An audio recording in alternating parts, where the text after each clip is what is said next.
हाँ जी, सभी साथियों को नमस्कार। एक बार फिर से आप सभी का स्वागत है। तो आज हम डिस्कस करेंगे असिस्टेंट प्रोफेसर वैकेंसी 2023।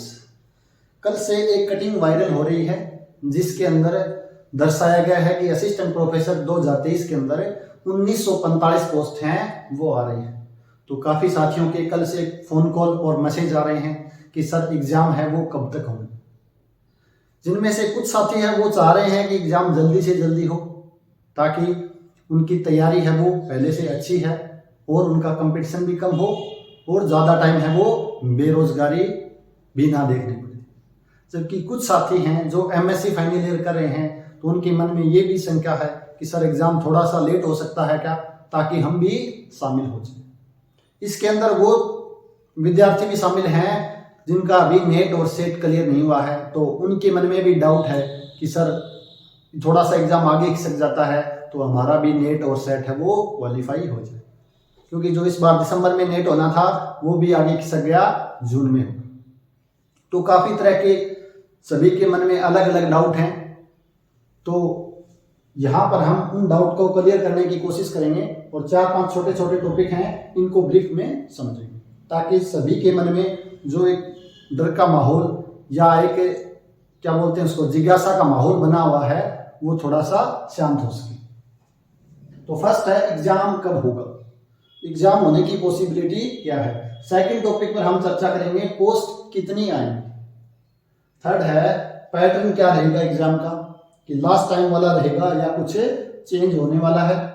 पीएचडी जरूरी है क्या, लास्ट टाइम भी ये क्वेश्चन उठा था कि जिसकी पीएचडी होगी या गुड एकेडमिक रिकॉर्ड है वो शामिल किया जाएगा, तो उसके बारे में भी हम थोड़ा सा चर्चा करेंगे। नेट और सेट कब तक होना चाहिए, यानी कि जो हमारा नेट का एग्जाम है या सेट का एग्जाम है वो कब तक क्लियर होना चाहिए। तो सबसे पहले पॉइंट पे चर्चा करें एग्जाम कब होगा। इसके बारे में कोई भी कुछ नहीं कह सकता है, सिर्फ संभावनाएं व्यक्त की जा सकती है, क्योंकि बजट के अंदर भी इसके बारे में कुछ भी घोषणा नहीं हुई है। तब कभी सभी साथियों के मन में डाउट है कि एग्जाम होगा भी या नहीं होगा। तो इसके बारे में श्योरिटी किसी के पास नहीं है, लेकिन अटकलें काफ़ी दिनों से चल रही हैं कि ये सरकार जाते जाते एक वैकेंसी है वो और करवा कर जाएगी। क्योंकि हम बात करें लास्ट एग्जाम की तो ये वो लास्ट गवर्नमेंट है उसकी घोषणा की हुई है, और ये घोषणा हुई थी 17-18 के आसपास से बातें चल रही हैं। 2020 के अंदर नवंबर 2020 में इसकी विज्ञप्ति आई थी, पेपर इसका हुआ था अक्टूबर में, और अक्टूबर चला गया है, फरवरी भी जाने को है, अभी तक उसका प्रोसेस चल रहा है। 1 या 2 सब्जेक्ट के इंटरव्यू बचे हुए हैं और कुछ सब्जेक्ट हैं 4-5 जिनके अभी तक रिजल्ट भी नहीं आए। तो ये प्रोसेस है, थोड़ा सा लंबा प्रोसेस है। नवंबर में नोटिफिकेशन आया था, एग्जाम होना था मार्च और अप्रैल के अंदर, लेकिन वहां से भी आगे खिसक के एग्जाम हो गया अक्टूबर और नवंबर के अंदर। तो ये प्रोसेस आप देख लो, लगभग 2 साल का प्रोसेस हो गया है। तो 2 साल के प्रोसेस में ये वैकेंसी कंप्लीट हुई थी। तो इसके बारे में कुछ भी संभावनाएं व्यक्त नहीं कर सकते, क्योंकि इसके बारे में बोला गया था अक्टूबर में एग्जाम हो जाएगा, जनवरी फरवरी तक रिजल्ट आ जाएगा और मई या जून के अंदर नई वैकेंसी आ जाएगी। लेकिन अभी दूसरा मई जून आने को है, अभी तक इसके बारे में कोई सरकार ने स्पष्ट घोषणा नहीं की। लेकिन अब ये तो है नहीं भी हम ये सोचकर बैठ जाएं कि एग्जाम का पता नहीं क्या होगा, हम ये भी नहीं कर सकते हैं। तो हमें क्या करना है ताकि हमारा आउटपुट अच्छा आ सके, कि जब भी एग्जाम हो तो हमें समस्या न हो। तो हमें ये मान के चलना है कि 6 महीने के बाद एग्जाम है। जैसा मुझे लग रहा है कि जैसे ही सेट का एग्जाम क्लियर होगा तो नोटिफिकेशन या इसके बारे में कुछ ना कुछ हलचल जरूर होगी, क्योंकि सरकार भी जाते जाते टाइम ये क्रेडिट लेना चाहेगी कि भाई हमने वैकेंसी है वो असिस्टेंट प्रोफेसर की निकाल दी है। तो पूरी संभावना है कि सेट के बाद इसका नोटिफिकेशन आ जाएगा, क्योंकि लास्ट वैकेंसी के अंदर भी सेट का मामला है वो विधानसभा के अंदर उठा था और काफ़ी साथियों की डिमांड थी कि सेट का पेपर हो, क्योंकि सेट है वो नेट की तुलना में काफ़ी आसान रहता है और इसके अंदर राजस्थान के अभ्यर्थी हैं मोस्टली वही पार्टिसिपेट करते हैं। तो इस बार सरकार चाहती है कि सेट का एग्जाम हो जाए। तो 19 मार्च को सेट का एग्जाम है, लगभग 2 महीने के बाद इसका रिजल्ट आ जाएगा। तो उसके बाद है वो इसका फॉर्म भी फिल करवाया जा सकता है। किसका? असिस्टेंट प्रोफेसर 2023 का। सब कुछ सरकार पे डिपेंड है। अगर सरकार चाहे तो अक्टूबर मंथ के आसपास, सितंबर अक्टूबर के मंथ के आसपास एग्जाम भी करवा भी सकती है, और चाहे तो एग्जाम है वो नेक्स्ट सरकार में भी जा सकता है। लेकिन अपने को ये मानना है कि अपना एग्जाम है वो सितंबर या अक्टूबर को हो जाएगा, क्योंकि अपने को अपनी तैयारी रखनी है। अगर ये सरकार एग्जाम नहीं भी करवा पाती है तो नेक्स्ट सरकार है वो जल्दी से जल्दी एग्जाम करवाएगी। क्यों? क्योंकि इतने कॉलेज खोले जा चुके हैं, उसके अंदर स्टाफ की अभी भी कमी है। कुछ कॉलेज ऐसे हैं जिसमें 1 या 2 ही असिस्टेंट प्रोफेसर हैं, उनके भरोसे चल रही है। तो कोई भी गवर्नमेंट आए, अगर उनको हायर एजुकेशन में राजस्थान को आगे लाना है तो वो वैकेंसी लाएगी और वो एग्जाम जल्दी से जल्दी कराने की कोशिश करेगी। तो आपको इस चीज के लिए आश्वस्त रहना है कि अपना एग्जाम होगा। हो सकता है वो 1 महीने पहले हो जाए, हो सकता है वो 2 महीने बाद हो जाए, लेकिन आपको टारगेट लेके चलना है 6 मंथ का। इस 6 मंथ बाद इसका एग्जाम होगा। तो इसी को ध्यान में रखते हुए आपको रणनीति बनानी है। तो सेकंड बात करें, पोस्ट कितनी आएंगी, तो आज से लगभग 10 दिन पहले मैंने टेलीग्राम चैनल है उसके अंदर भी एक पोस्ट डाली थी कि वहां पर लगभग लिखा था कि 2000 के आसपास पोस्ट आने की संभावना है। काफी दिन से ये चल रहा है मसला कि 2000 पोस्ट के आसपास वैकेंसी आएंगे, लेकिन जो कल सर्कुलेट एक हो रहा है उसके अंदर 1945 पोस्टें दिखाई गई, तो वो लगभग 2000 के आसपास ही हैं। मोस्ट प्रोबेबली वो सही है। और अगर 1945 पोस्ट आती हैं तो ये मान के चलो असिस्टेंट प्रोफेसर राजस्थान की बात करूं तो इतनी बड़ी वैकेंसी अभी तक ना तो हुई है और ना ही आगे होने की संभावना है। लास्ट टाइम हम बात करें तो लगभग 980 के आसपास पोस्ट थी, इस बार उससे डबल से ज्यादा है। तो इतना बड़ी भर्ती आ रही है, तो आप सभी साथियों के लिए ये मान के चलो सब गोल्डन चांस है, क्योंकि ये लास्ट भर्ती है जिसके अंदर पीएचडी भी जरूरी नहीं है। क्योंकि लास्ट टाइम से ही ये चल रहा है कि लास्ट भर्ती है, इसके बाद पीएचडी है वो लागू कर देंगे, गुड एकेडमिक रिकॉर्ड है वो भी लागू कर देंगे। लेकिन आप सभी खुशकिस्मत हैं कि ये भर्ती आपको और मिल रही है, वो भी इतनी ज्यादा पोस्ट के साथ। ना कोई पीएचडी लागू है, ना ही कोई गुड एकेडमिक रिकॉर्ड लागू है। तो आप सभी साथी ज्यादा देरी ना करते हुए, जिन साथियों के पास नेट क्लियर नहीं है या सेट क्वालिफाइड नहीं है, तो वो साथी 1 महीने का समय है अभी भी सेट की तैयारी करो, क्योंकि सेट का सिलेबस है वो असिस्टेंट प्रोफेसर के सिलेबस का 70% सेम ही है। तो सेट की तैयारी करोगे तो आपका जो असिस्टेंट प्रोफेसर की तैयारी अपने आप ही हो जाएगी। इसीलिए मैंने जो 1 महीने पहले एक वीडियो बनाया था सेट के लिए, तो वहां पर मैंने बोला भी था कि सभी साथियों को सेट का फॉर्म है वो फिल करना है, क्योंकि सेट के बहाने आपकी असिस्टेंट प्रोफेसर की तैयारी है वो 50-60% है वो वैसे ही क्लियर हो जाएगी। तो सेट जिनकी नहीं है या नेट जिनकी नहीं है वो साथ साथ नेट और सेट के साथ इस पेपर की भी तैयारी करेंगे, क्योंकि सरकार का कुछ भी भरोसा नहीं है, वो एग्जाम कभी भी करवा सकती है। और मैंने कहा आपको 6 मंथ का लेके चलना है कि लगभग सितंबर या अक्टूबर के आसपास आपका एग्जाम है वो श्योरली होगा, ये मानते हुए चलना है, ठीक है ना। तो 1945 पोस्ट हैं। अब हम बात करें मैथमेटिक्स की पोस्ट, तो उसके लिए भी एक सर्कुलर है वो वायरल हो रहा है। उसके अंदर एक फोटो वायरल हो रही है जिसके अंदर मैथमेटिक्स की 53 पोस्ट दिखाई गई है। टोटल कितनी है? 945 पोस्ट हैं, जबकि मैथमेटिक्स की कितनी है? 53 पोस्ट। तो 53 पोस्ट है, ये काफी बड़ी संख्या है। लास्ट टाइम की बात करें तो 34 ही पोस्ट थी, 53 एक बड़ा नंबर है। अगर इतनी पोस्ट आती है तो आपको, अगर आप ईमानदारी से तैयारी करते हो तो आपका सिलेक्शन है वो श्योर होने की संभावना है। आपके सिलेक्शन को कोई नहीं रोक सकता। अगर आपने 6 महीने पहले तैयारी शुरू कर दी है, आप ये सोचोगे कि नोटिफिकेशन आएगा उसके बाद तैयारी करेंगे, अगर आप ये सोच रहे हो तो आपका सिलेक्शन कभी भी नहीं हो सकता, क्योंकि असिस्टेंट प्रोफेसर का जो सिलेबस है, बात करूं मैं खासकर मैथमेटिक्स की, तो पेपर फर्स्ट और सेकंड के अंदर लगभग 10-10 पेपर हैं। अगर हम उनको शुरू करते हैं पढ़ना, जैसे ही हम 2-3 पेपर पढ़ते हैं तो पीछे वाला भूल जाते हैं। सबके साथ ये समस्या है। जैसे हम पढ़ेंगे फर्स्ट एक पेपर के अंदर लगभग 10 टॉपिक हैं, तो जैसे हम 4-5 टॉपिक पढ़ते हैं, आगे वाला पढ़ते जाते हैं और पीछे वाला भूलते जाते हैं। तो कम से कम आपको 3 बार रिवीजन की जरूरत पड़ेगी इसकी। तो अगर आप ये सोचकर बैठे हो कि कब वैकेंसी आएगी, कब फॉर्म भरे जाएंगे, जब जाकर मैं तैयारी करूं, तो आपका सिलेक्शन की संभावना है वो 0% हो जाएगी। इसके लिए कम से कम 1 साल, मेरा ये मानना है कि कम से कम 1 साल चाहिए। तो आप सभी साथियों ने लगभग पिछले 5-6 महीनों से तैयारी कर रहे हैं। कुछ साथी जो फर्स्ट ग्रेड का भी एग्जाम दिया है, कुछ ने सेकंड ग्रेड का एग्जाम भी दिया है, तो वहां से आपका जो बीएससी वाला पेपर है वो वहां से क्लियर हो गया।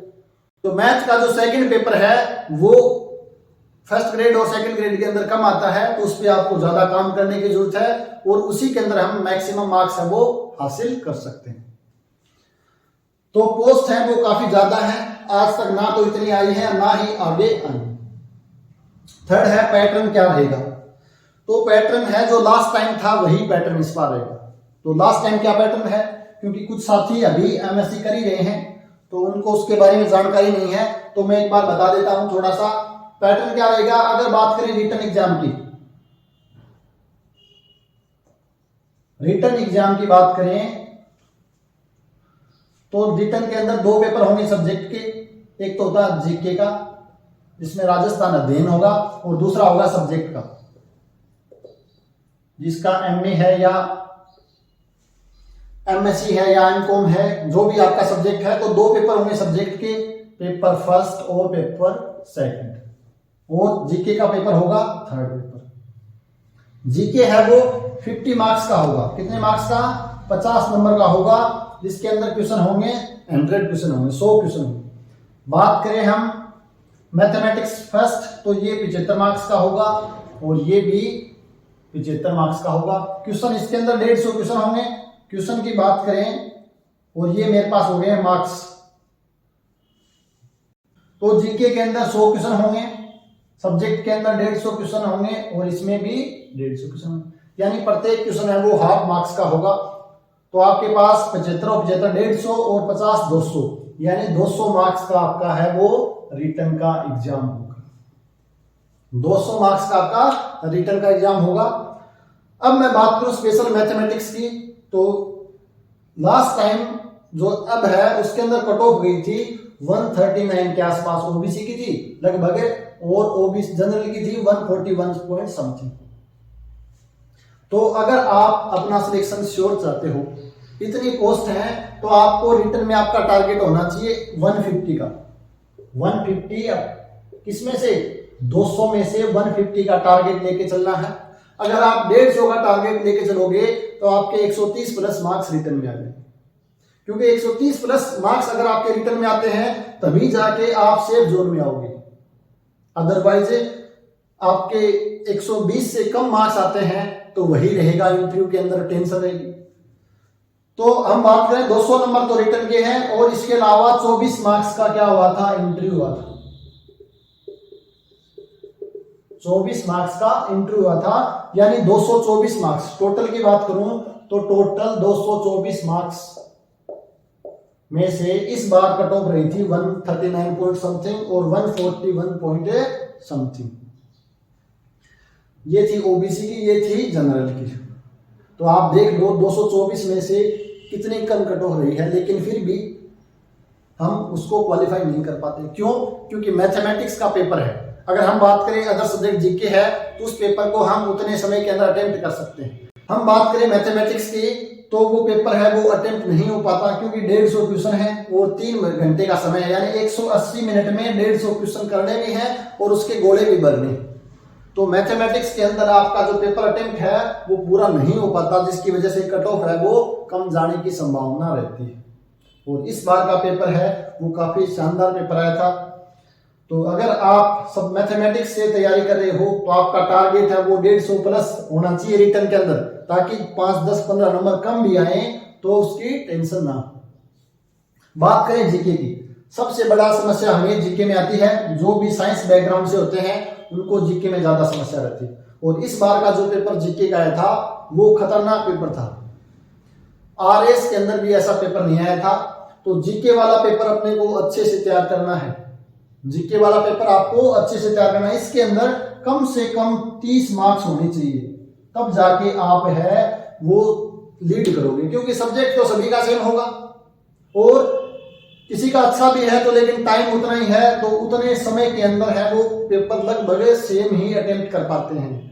आप लीड कहाँ करोगे? जीके वाले पेपर में लीड करोगे। इस भर्ती की मैं बात करूं तो काफी साथियों के जो सब्जेक्ट में नंबर हैं वो काफी शानदार थे, लेकिन सब्जेक्ट के अंदर उनके नंबर रह गए हैं 12, 13, 15। एवरेज बात करूं तो मैं लगभग 15 नंबर एवरेज रहा था इस पेपर में। किसमें से? 50 में से। तो मेरे साथ के मेरे मित्र हैं, उनके नंबर सब्जेक्ट में मेरे बराबर थे लगभग, लेकिन वो जीके के अंदर मार खा गए। तो इस पेपर को कैसे तैयार करना है इसके बारे में हम एक अलग से वीडियो बना लेंगे, अदरवाइज ये जो वीडियो है वो लंबा बन जाएगा। मेरे इस पेपर में जीके में लगभग 28.5 मार्क्स थे जो एनसीईआरटी आई थी।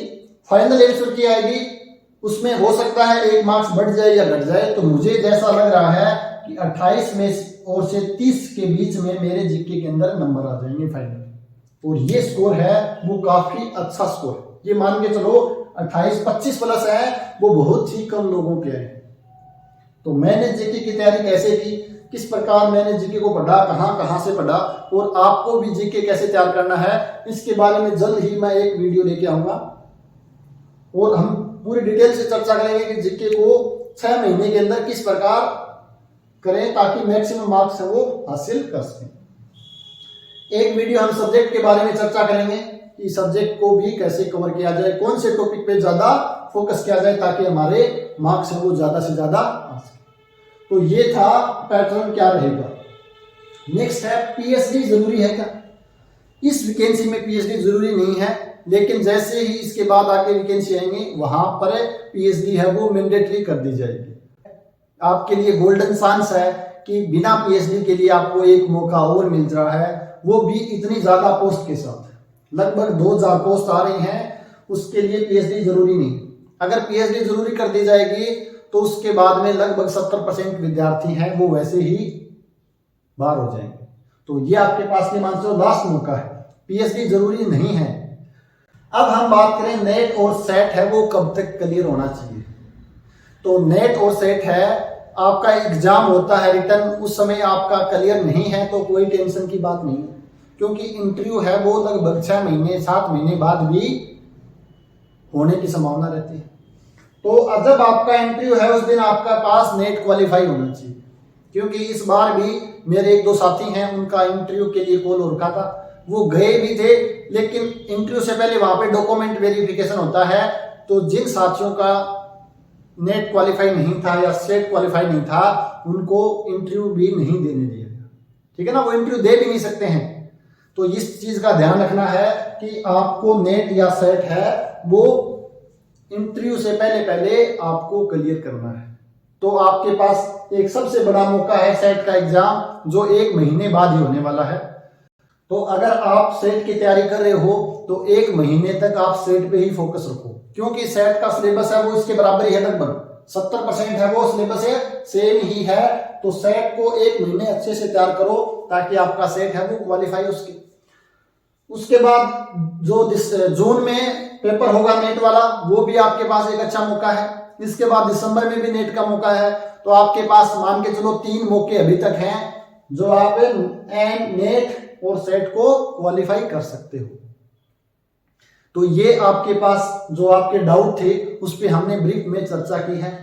तो आप सभी साथी ये दिमाग से निकाल देने कि एग्जाम कब होगा, कैसे होगा, ये क्वेश्चन आपके आने नहीं चाहिए। अब आपका एक ही टारगेट होना चाहिए कि मेरा एग्जाम है वो 6 मंथ बाद है और मुझे क्या करना है, तैयारी करनी।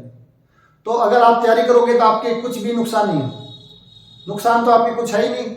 ये 8 महीने लेट हो जाता है तो भी आपकी इच्छा ही है, आपकी तैयारी है वो और ज्यादा अच्छी हो जाएगी, ठीक है। और ये दिमाग में नहीं आना चाहिए मैं तो तैयारी कर रहा हूं, पेपर नहीं हुआ तो मेरी तैयारी खराब हो जाएगी, क्योंकि आप जितनी मेहनत करोगे वो मेहनत आपके ही काम आएगी, क्योंकि आपकी मेहनत है वो कहीं भी खराब नहीं होगी।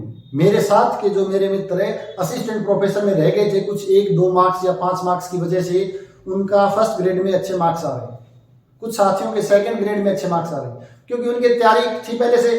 तो वो तैयारी है वो हमारे हमेशा ही काम आनी। तो ये मत सोचना कि हमने तैयारी कर ली, पेपर टाइम पे नहीं हुआ तो क्या हो जाएगा। क्योंकि अगर आप तैयारी कर रहे हो तो ये हमेशा ही आपके लाइफ टाइम काम आने। तो ये था आरपीएससी असिस्टेंट प्रोफेसर 2023 के बारे में ब्रीफली थोड़ा सा जो आपके मन में डाउट थे उसके बारे में। और जल्द ही हम एक नया वीडियो लेके आएंगे, उसके बारे में बात करेंगे कि जीके को किस प्रकार तैयार करें, जीके के प्रति रणनीति कैसे हो अपनी। उसके बाद हम मैथमेटिक्स सब्जेक्ट के बारे में भी एक वीडियो लेके आएंगे, वहां पर हम सब्जेक्ट को कितने समय के अंदर अच्छे से कवर कर सकते हैं। मैं मेरी बात करूं तो मेरे को लगभग 1 साल का समय लगा था सब्जेक्ट और जीके तैयार करने में। और जीके है वो मैंने 0 से शुरू किया था, इससे पहले मैंने कभी भी जीके को हाथ नहीं लगाया था। तो 1 साल का मुझे समय लगा था। और मैंने कौन कौन से बुक पढ़ी या कौन सा मैंने कोर्स लिया या मैंने कौन सी टेस्ट सीरीज ज्वाइन की, इन सभी के बारे में एक स्पेशल वीडियो लेके आएंगे जीके के बारे में, ताकि आप साथियों को भी उससे सीखने को मिले। तो मिलते हैं नेक्स्ट वीडियो में। इससे रिलेटेड किसी भी साथी को कोई डाउट हो तो आप मुझे कमेंट कर सकते हैं, या मेरे फोन नंबर है 9461160023। इस नंबर पे कॉल कर सकते हैं। हो सकता है जब आप कॉल करो तो मैं उस समय रिप्लाई न दे पाऊं, लेकिन अगर आपका कॉल आया है तो मैं आपको कॉल बैक करूंगा, या आप मुझे व्हाट्सएप मैसेज या टेलीग्राम मैसेज कर सकते हो, वहां पर मैं आपका जवाब दे दूं। क्योंकि कॉलेज टाइम के अंदर कई बार फोन है वो नहीं उठा पाते हैं। तो आपके मन में किसी प्रकार का भी कोई डाउट हो तो मुझे एक आपका बड़ा भाई मानते हुए एक दोस्त के नाते कॉल कर सकते हैं, और हम उसके बारे में डिस्कस कर लेंगे, ताकि आपका डाउट क्लियर हो जाए और आप आगे सुचारू रूप से अच्छे से तैयारी कर सकें। मिलते हैं नेक्स्ट क्लास में। सभी का बहुत बहुत धन्यवाद।